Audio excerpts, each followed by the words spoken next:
सत साहिब सतगुरुदेव की जय। बंदी छोड़ कबीर साहिब जी की जय। बंदी छोड़ गरीबदास जी महाराज जी की जय। स्वामी राम देवानंद जी गुरु महाराज जी की जय हो। सर्व संतों की जय, सर्व भक्तों की जय, धर्मी पुरुषों की जय।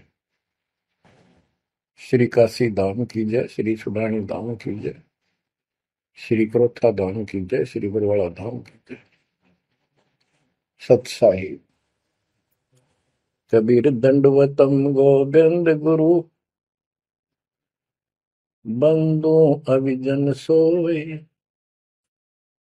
पहले बहे प्रणाम तिन,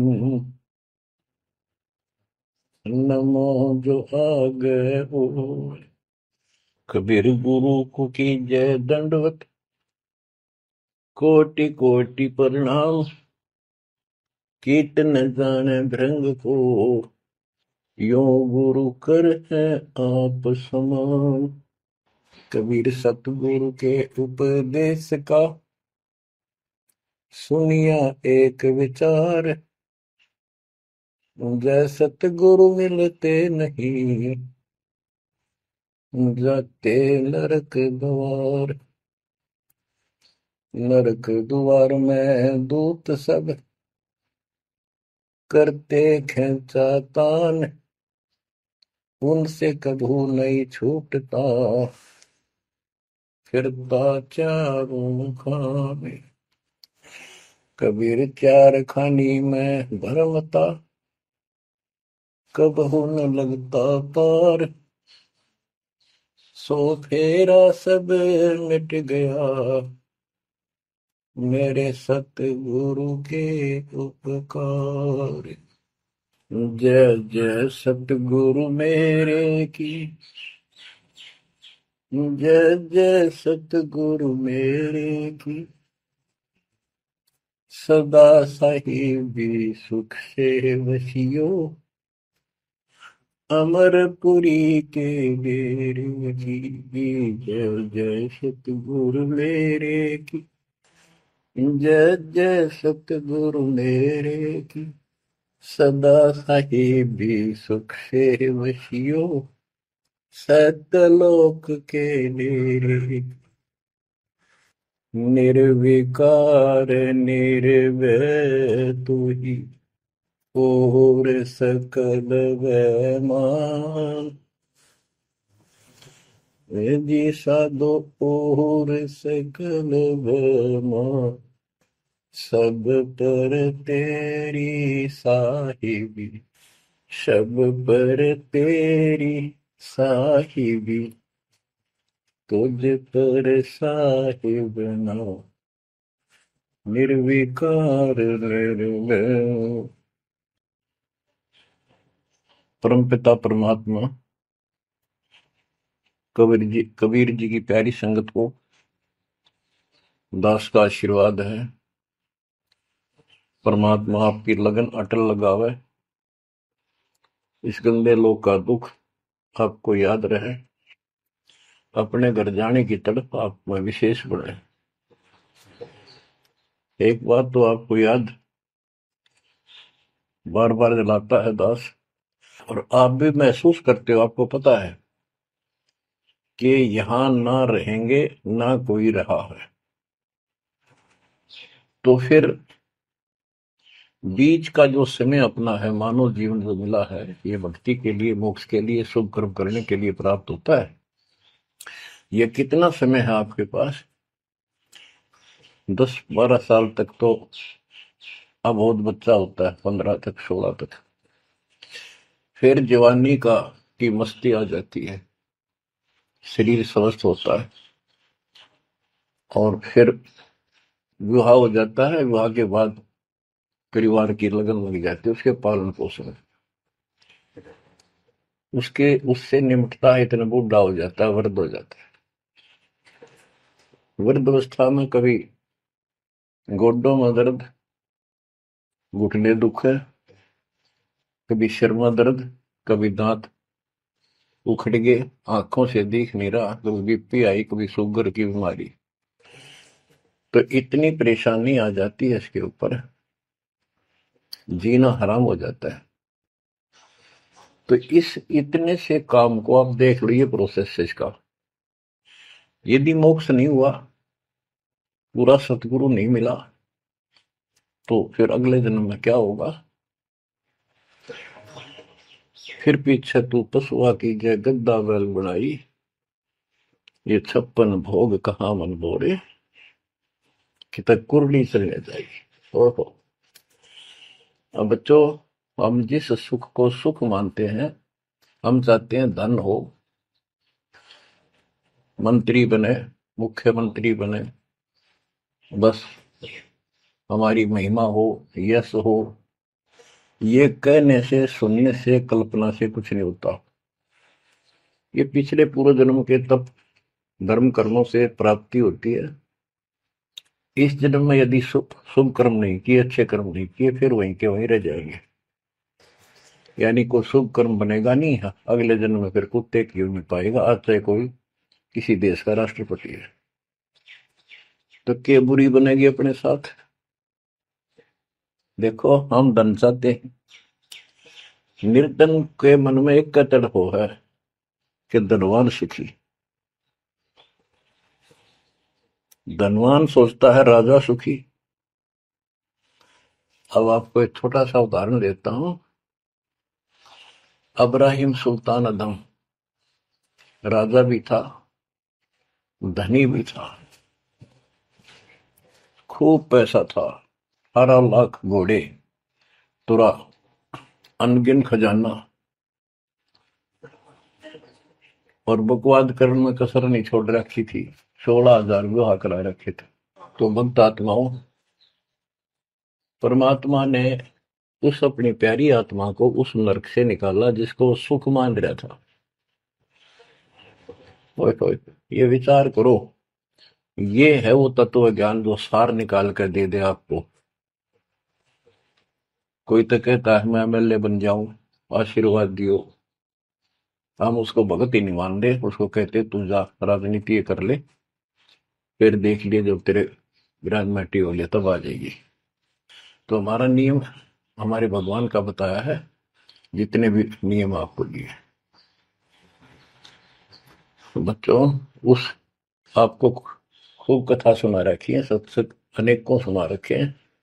अब्राहिम सुल्तान कौन था? ये सम्मन था जिसने अपना बेटा काट दिया था अपने गुरुदेव की इज्जत और आबरू के लिए, उनको भोजन कराने के लिए। परमात्मा कहते हैं नुक्ते ऊपर रिझ जाएगा रे, गरीबदास जी कहते हैं नुक्ते ऊपर रिझ जाएगा रे, कोटि कर्म जड़ जाए तुम्हारे। अब उसके मन में, क्योंकि ये सत्संग इसलिए सुनाए जाते हैं कि आपकी आत्मा यहां से कति हट जाए और केवल सतलोक में आस्था बढ़ जाए। उसकी सतलोक में आस्था बढ़ी नहीं उस समय, और ये पश्चाताप करता रहा, हे भगवान मैं धनी होता, बेटा काटना नहीं पड़ता, हे भगवान मैं धनी होता। उस जन्म में भी मालिक ने उसको बहुत कुछ दे दिया था, लेकिन फिर भी उसकी वो इसी तड़प के कारण दे दिया, और वो ही उसका ज्ञान का झाड़ बन गया। वो पार नहीं हो पाया, और फिर अगले जन्म में एक नौशेरवा नाम का बादशाह बना। 70 गंज यानी 70 अरब संपत्ति थी। एक पैसा दान नहीं करे, परमात्मा ने वहां जाकर उसको झटका दिया तो थोड़ा बहुत दान करवाया। वही आत्मा अगले जन्म में अब्राहिम सुल्तान अदम बना। अब जैसे कर्म कर रखा है वो फल तो भगवान देगा, लेकिन इसने के चाटे इस सुख न इस धन न इस राजपाट में अगले जन्म में कुत्ता बनेगा। परमात्मा को पता होता है हम अनजान बालक होते हैं, इसलिए परमात्मा उस नरक से निकालने के लिए अब्राहिम सुल्तान अदम के साथ, उनके साथ कितना कष्ट उठाया जाता है। एक जीव को निकालने के लिए कितने प्रयत्न किया जाता है। और आप इसी तरह बच्चों, इसी प्रकार परमात्मा देखो आपके लिए कितनी व्यवस्था कर रहा है, कहां से अपनी महिमा सुनवा रहा है। कहाँ से आपको जगा रहा है, आपको प्रेरित कर रहा है बच्चों, ये लोग अच्छा नहीं, इसमें तुम आंख मीच कर मत बैठो। अब्राहिम सुल्तान अदम मस्ती में था, वो साथ वो बड़े ठाठ बाट थे, धनी राजा था। एक 9 लखा बाग बनवा रखा था, उसमें सोया करता दिन में, कोई दिक्कत नहीं थी उसको, वो सुख मान रहा था। कबीर साहब कहते हैं, झूठे सुख को सुख है ये मान रहा मनमोद, ये सकल चबीना काल का, कुछ मुख में कुछ बोध। तो उस नरक से निकालना चाहा परमात्मा ने उसको, उनको पता था ये प्यारी आत्मा, ये 4 दिन का की बकवाद है, 10 दिन की, 5, 10, 20 साल की, उसके बाद असल जन्म कष्ट पाओगी, इसलिए उसको उस नरक से निकालना चाहे। और हम धन्य मांगे भगवान थे, तुम इतना मांगे आपको, तो साईं इतना दीजिए जामा कुटुंब समावे, हम भी भूखे ना रहे, अतिथि ना भूखा जावे। इसमें सब कुछ मांग लिया। जामा कुटुंब समावे, रिक्वायरमेंट ऑफ द फैमिली, परिवार की सब आवश्यकताएं। वर्तमान में आपने गाड़ी भी चाहिए, छोटा मोटा मकान भी सुथरा चाहिए, और वही रोटी, 2 रोटी अच्छी चाहिए, ये सब कुछ देगा आपको, क्योंकि ये धनी है, सेठ है, सारी सृष्टि का मालिक है। तुम उस जगत सेठ कबीर परमात्मा के बच्चे हो। यदि आप ठीक से चलोगे, माता पिता के अनुकूल चलोगे, तो क्या, जैसा भी कोई माँ बाप है अपने बच्चों को बहुत सुख देना चाहते हैं, आपसे दुखी रहेंगे, तो परमात्मा उस प्यारी आत्मा को निकालने के लिए सतलोक से चलकर आए। जैसे आपको वेदों में कितनी बार, अनेकों बार प्रमाण दिखाए, पढ़ पढ़ कर सुनाए, वीडियो बना रखी, आप पढ़ते देखते हुए देखा करो। वेद प्रमाण करते हैं कि परमात्मा ऊपर, सबसे ऊपर के लोक में बैठा है, विराजमान है, वहां से चलकर आता है, अच्छी आत्माओं को मिलता है, उनको सच्ची राह दिखाता है भक्ति की, अपने मुख से बोलकर वाणी बोलता है, उच्चारण करके वाणी बोलकर गूढ़ ज्ञान, तत्व ज्ञान, मूल ज्ञान बताता सुनाता है। और वो अमृतवाणी, और वो उस समय जब एक लीला करता है संत की, सतगुरु की, उसके बहुत सारे फॉलोअर हो जाते हैं, और उनमें वो नायक की तरह होता है, जैसे सेनापति सुशोभित होता है अपने सेना के ऊपर साथ, ऐसे वो उनका पूज्य होता है। और वो जो वाणी बोलता है, वो उनके फॉलोअर के लिए, उनके अनुयायियों को बहुत आनंददायी होती है, बड़ी प्यारी लगती है, क्योंकि वो भगवान की चर्चाओं से भरी होती है और उस मालिक के मुख से उच्चारित होती है। तो गरीबदास जी ने यही बताया है, सुनत ज्ञान गलताना,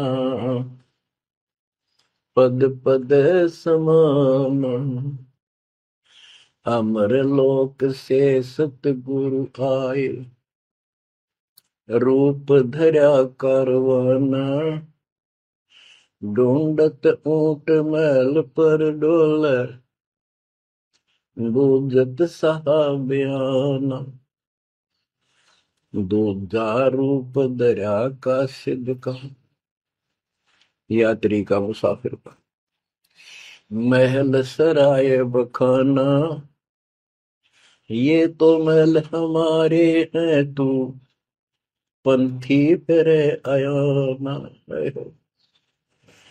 तीजा रूप खवास का दायरा, फूलों से जग छाना, 3 कोरड़े तन पर खाए, मारत चोट हैवान, कहे खवास सुनो अब राहिम, कैसा खिलवत खाना, एक घड़ी से जा पर पोटे, तन का चाम उड़ाना।